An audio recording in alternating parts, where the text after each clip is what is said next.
Hello and welcome to today's video. This one is going to be all of the books that I purchased over the Christmas period basically. I wanted to film a video of the books that I purchased over the Christmas period because there's not really going to be many of these types of like book haul videos now that it's 2022, because one of my 2022 goals when it came to reading and books was to only buy one book for every 3 books that I read. So that means I'm not going to be doing as many of these hauls. So these are the last books that I brought during 2021, and then the books that I brought over the Christmas period, kind of from the 22nd up to like the 28th. So yeah, this is a bit over the top, honestly, and I definitely didn't need to buy this many books, but there are reasons for all of them, so I did. There is one book that I ordered during this period that has not arrived, and I've already moaned about it during the weekly vlog, so I won't go into it, but essentially there's one book that I'm still waiting on. I'll put the image in here. I purchased this book.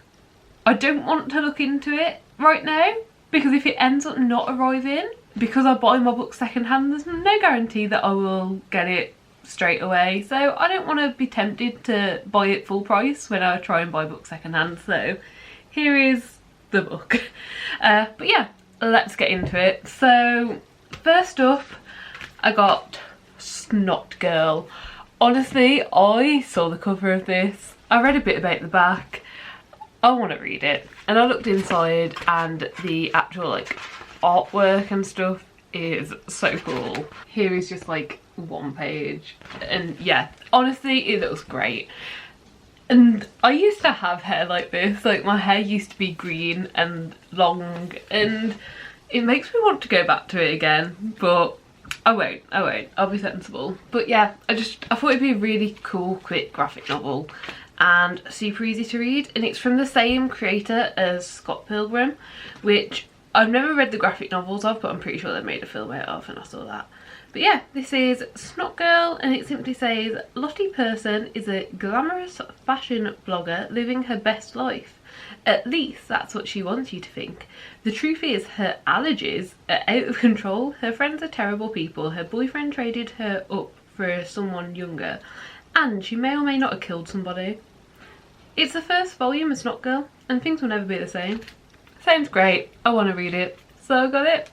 Then also, I think I brought this on Christmas Eve, it might have been the day before, but we're in the shop doing our Christmas Day shop for food, and Will was on offer, so I picked it up. This is a book that both me and Jay are going to read together at some point. We'll do it's like one of us reads one chapter, one reads the next and whatever.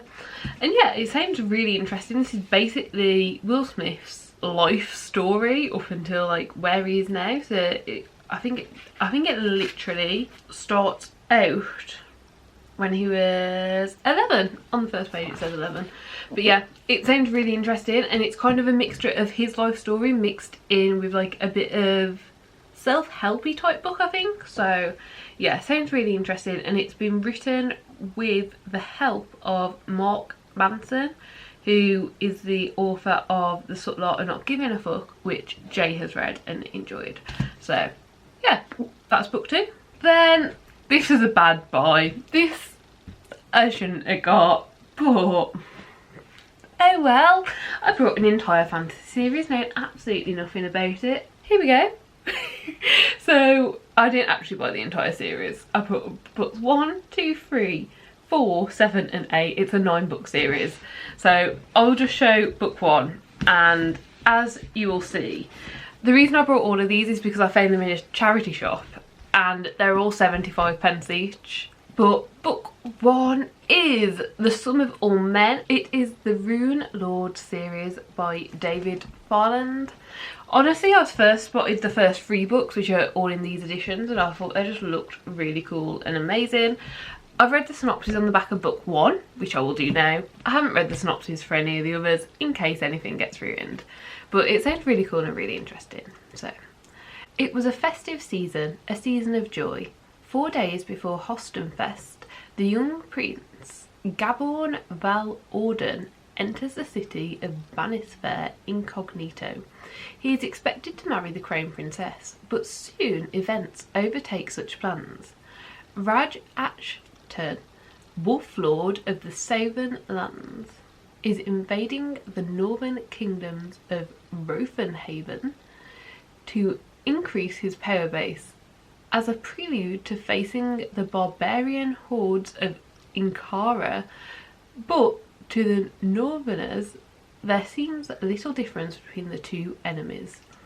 Thanks to the endowments of wit, brawn and glamour, Raj Arton has drawn from the conquered masses. He has taken an entire kingdom before old alliances can be reforged or new friendships formed. Few continue to oppose the Wolf Lord's seemingly unstoppable conquest as the world goes to war and the powers of the Earth King are awoken.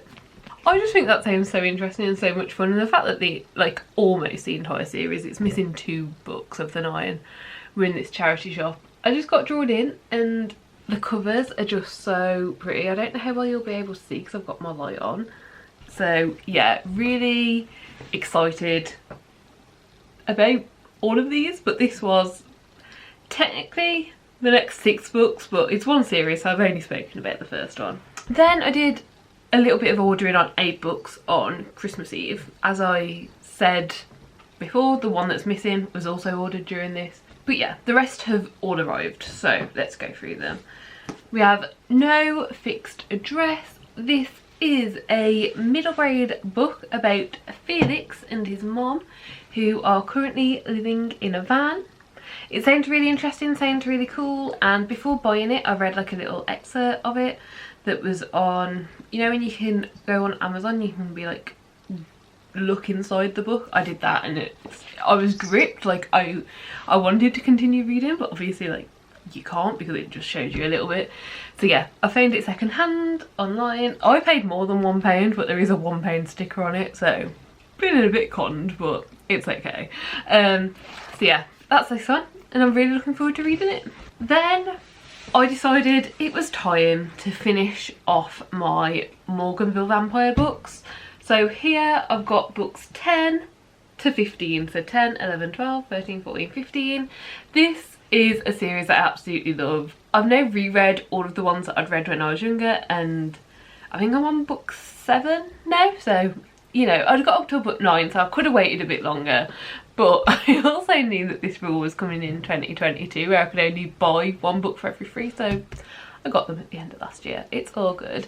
But yeah, so Morganville Vampires is essentially about a girl called Claire who goes to university in the town of Morganville, and there seems to be something off, and she kind of discovers pretty quickly that vampires are a thing in this town and the town is run by vampires. And it follows on from there, and I'm currently reading book 7, and these are books 10 to 15, and so much has happened and so much is going on, but even though they're quite big books as well and they look quite dense, they are such quick, fun reads, and yeah, I absolutely love them and can't wait to continue on with them. So that is the plan and what I'm gonna do. So yeah, that's why I got them. Okay, so then continue on with the A books. I also ordered OCD Daniel. This is another middle grade, and this is about Daniel, who I assume is going to have OCD, but it doesn't actually explicitly say that on the back, but it's on about all of these weird things that he does, that he tries to hide from people and doesn't want other people to see about himself, and he's trying to act like normal like the other kids. And yeah, it just sounds really, really good, and I think this is going to be a very impactful book, so I picked it up because I've wanted it for a while, and I think there's going to be a lot of representation that you don't see everywhere, and the fact that this is a middle grade as well, and I want to up the amount of like variety of books I'm reading, I thought I'd give it a go. Then I'm really excited about this one. I'm a little annoyed that it arrived the day after I'd gone to IKEA, but let me show you what I've got. Horror Store by Grady Hendrix.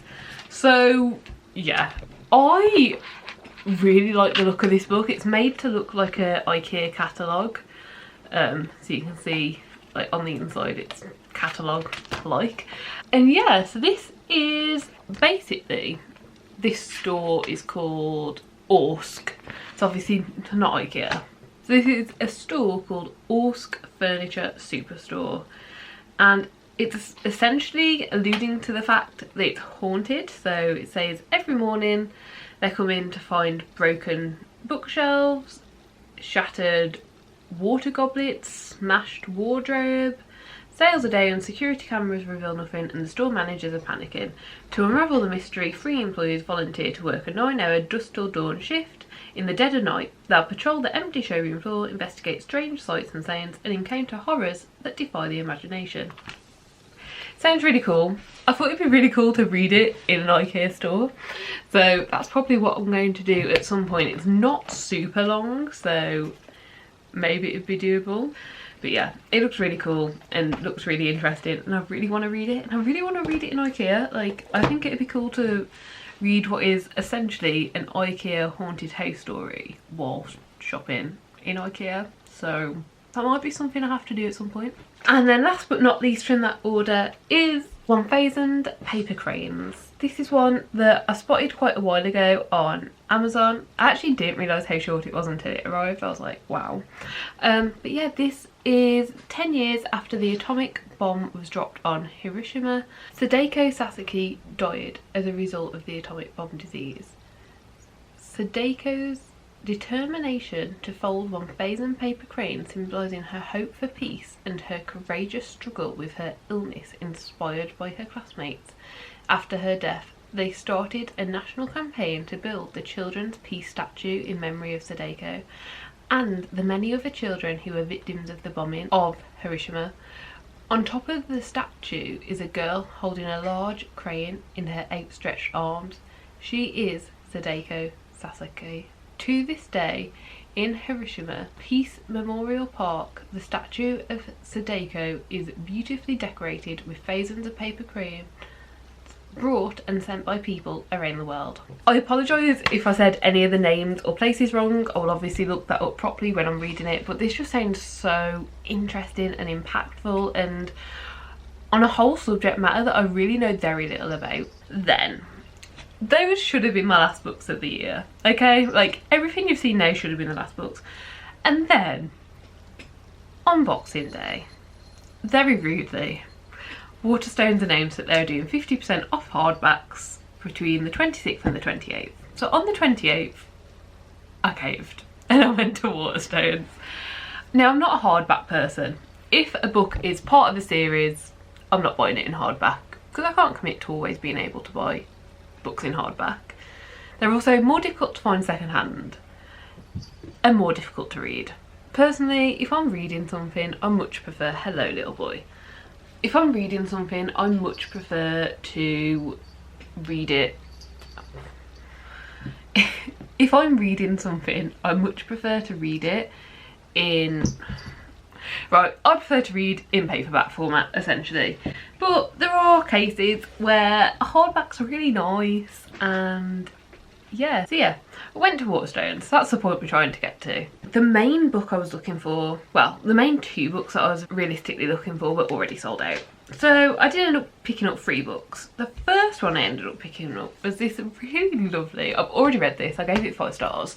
This really cute little graphic novel called Dinosaur Therapy, and it's essentially the crap that you have to deal with in life, in adult life, told through dinosaurs. And it's lovely, and it's cute, and it's nice. Like, I'll just show one page. All the pages are very different, but yeah, I really enjoyed it. I thought it was really good. There's really not much else I can say. Like, it's not very long, it's all just different. Like, every page is a different thing that the dinosaurs, i.e. like us as humans, as adults, have to go through, and just talking about it in a very simple, basic way. And I've really enjoyed it, and I've really had a lot of fun with it, so yeah, would recommend. Then I've been seeing this book going around quite a bit. I've seen it in person before, but not picked it up because, I mean, like, it's bright green and doesn't, like, it looks really cool, but I didn't think it'd be a book that I'd be interested in. I don't know what I thought it was, I just didn't. And I've seen it going around the internet. I actually saw a video, and I can't remember whose video it was. Someone who lives in a country where they get American editions, because they had the American edition of this book and explained how the American edition like depicted what was actually going to happen in the book, like through the cover, much more than the UK edition, and put a picture of the UK up, and I was like, oh, I have actually seen that before. I'll put a picture of the American edition because they look very different. Honestly, I think this looks well cool. Now I know what it's about and like have picked it up, I'm very happy with how cool this looks. This is also the Waterstones exclusive edition with the blood drips, but this is essentially, you go to escape rooms and you solve the puzzle and you get out. It's about an escape house, so it's just like multiple of those rooms. And it's a full contact horror escape house. And at some point, it says all this in the little thing, so no spoilers. At some point, someone breaks in and kills someone or kills multiple someones. But no one was particularly worried when they saw this person because it's a full contact escape house, so they just thought it was a part of the escape house. But it's actually a murderer. And we explore that, and I think we see it from like before and after it happens, and like try and solve it, I guess. I don't really know too much about it, but it just sounds really cool and really interesting. I really enjoy escape rooms, but I'm worried this is going to put me off going to them, but I'm really hoping it won't. And then last but not least, I did pick up this edition of Ariadne. I've not read this book yet. It's been on my radar. I always thought I'd pick it up at some point, and then the 50% off sale happened and I was like, oh, looks like I'm picking it up now. The end papers under the dust jacket. The dust jacket itself, like, I really like this white edition. I'm not sure if it's a Waterstones exclusive or if it's some sort of anniversary exclusive or something, but I really like this white edition, so I picked it up. And yeah, those were all of the books. Those are the final books that I purchased in 2021. These are all the books I purchased around the Christmas period. It's all been fun. I'm excited about all of them. I can't wait to read them, and I really hope that you enjoyed the video as well. I'm still going to try and do some of these during 2022, but they're probably going to be one every 3 months, to be honest. I won't be buying that many books, and unless I've got 10 or so books, I don't see much point in doing them, just because they end up so short. Like, they'd either end up going into vlogs or going into another video. So roughly every 3 months I'll do a little sit down of all the books I've purchased. But yeah, do hope that you enjoyed the video. Do give the video a like if you liked it, subscribe down below if you'd like to see more content like this, and hopefully I will see you next time. Bye.